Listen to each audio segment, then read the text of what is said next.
So it is 217th day of Ukrainian resistance. Mediacentru of Ukraine is working. My name is Vasil Samokhvalov, and we're about to begin our talk with Serhii Bratchuk, the spokesperson of the head of Odesa Oblast military administration. Dear Serhii, I'm welcoming you. Glory to Ukraine, I'm welcoming you too. Dear Sergey, can I ask you the first question about the attack of Iran UAVs? What was that? What was basically trying to test the water, or what was an attempt to threaten the people? What conclusions did you make out of this? Well, first of all, I would like to say that this night in Odessa region was quite a troubling one because during this day we also had air raid alert system.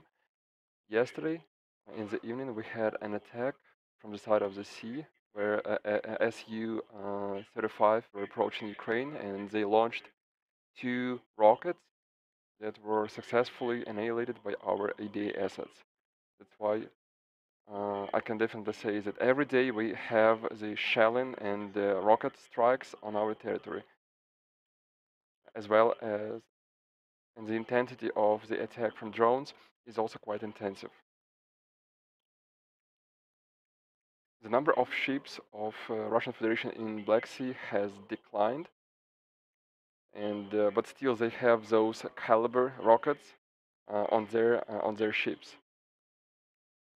Regarding these attacks with kamikaze drones, all those questions you said, they have the right to exist, and it just proves the fact that an enemy was first of all trying to use in a massive way the kamikaze drones of Iran production. The enemy was assured that these attacks will have influence on us. The psychological influence on population, of course, is present. And yes, they're trying to hit the critical infrastructure objects. And this was also an attempt to kill the port area. And this was the first attempt of attack the port area as well as the attack of the administration building in the very center of the city. Yes, the enemy tried to do that, but what the enemy faced is that our ADA assets worked quite successfully, and we have quite a good algorithm of actions. And we tried to strike them. We tried to defeat them with a very successful and professional way. So the enemy is also using the Geran rocket systems in order to increase the effectiveness of their strikes. But our scenario of actions was basically anticipating that sooner or later the enemy will start to attack our oblast, our region, with these Iran kamikaze drones. And another lesson that, and not only lesson, but the reminder to our people is that yes, you have to react to the air alarm system and avoid massive gathering of people, taking into account the strikes of bombs from these drones. I can definitely say that there is too many shrapnels coming out of these bombs, and basically as a shock and wave are also quite effective, and they are developed to cover the wide range of distance. And also we would like to remind people that photo and video during these attacks is quite unnecessary and at some point can cost somebody's life. So these are the lessons, the conclusions that we took out of this, and I think that these lessons will not go in vain. And today, the percentages of these attacks is increasing.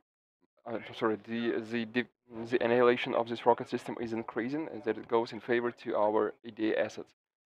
So Natalia Gomanyuk told about the threat of attacks, especially on the trade centers or other places. Will there be any additional measures of control and proofing in order to remind people about the safety rules? Well, Natalie, yes, you're right. First of all, she reminded yesterday that people are aware from the 24th, basically what they know from the 24th of February, what we know about the trade centers are closing during the air raid systems, and this is another reminder that There is no need to create huge assembling of people, and people have to be dispersed and to go to the shelters. Basically, these are the rules of the trade centers. They are basically have to invite people go into the shelters, and doesn't matter what the enemy is attacking us. People still have to go to the shelter if there is no shelter in the vicinity of their place, where they have to go to stick to the rules of two walls. What we had is when these drones attacked us, we can definitely say that people were quite successfully hiding themselves in the arcs of old buildings, and basically the arcs are good to withstand the shocking effect of the bomb. So one more reminder that the enemy is first of all trying to attack the objectives of infrastructure or the object where the huge gathering of people are.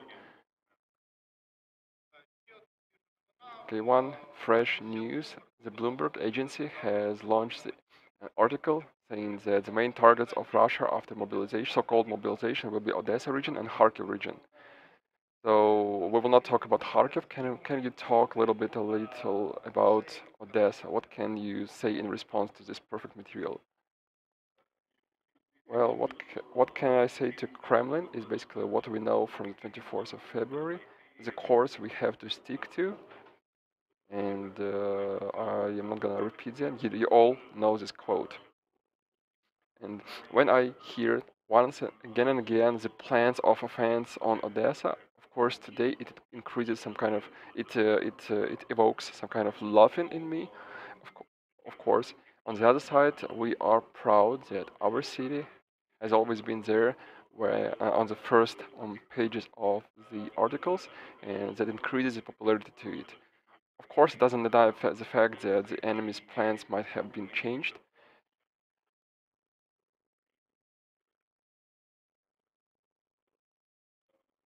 We all understand that our strategic position, we all understand our strategic position in the world right now, and I would like to remind one more time, it did not go anywhere. We're still there, and our ADA assets are improving day to day. It has been built up since the 24th of February in a way that no enemy can reach our region by sea or by air. Today, when we talk about seaborne operation, of course, there is still the risk of it because we have the Black Sea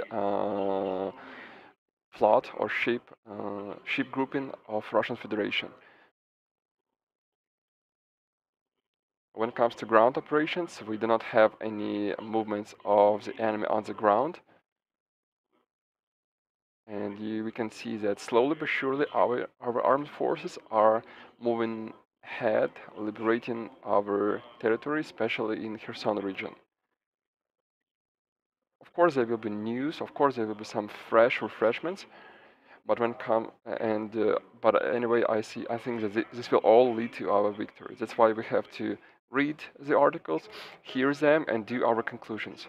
Today, from Odessa, there was uh, an escort of the ships with the top amount of wheat on there. Coming back to the attacks of UAVs, how can this influence in any way the wheat corridor in the sea?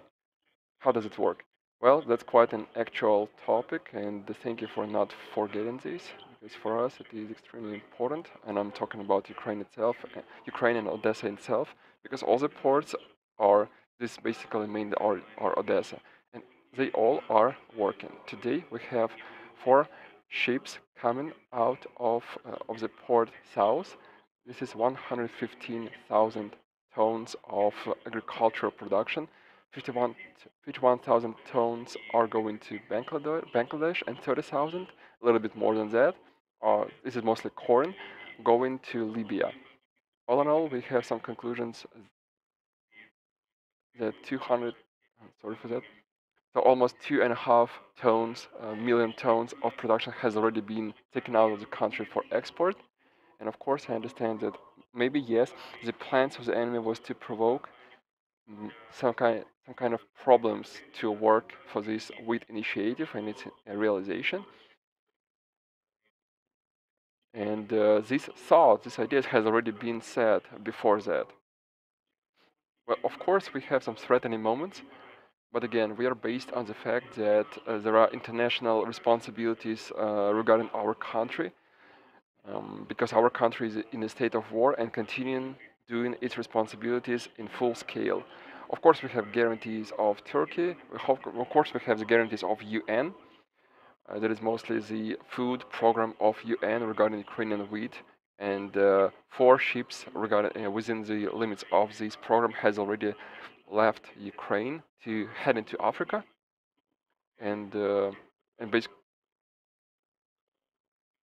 so yes, this wheat initiative is working, and I hope that it will be working in the future. All those risks that we have, of course, are taken into account, and we will react to them correspondingly.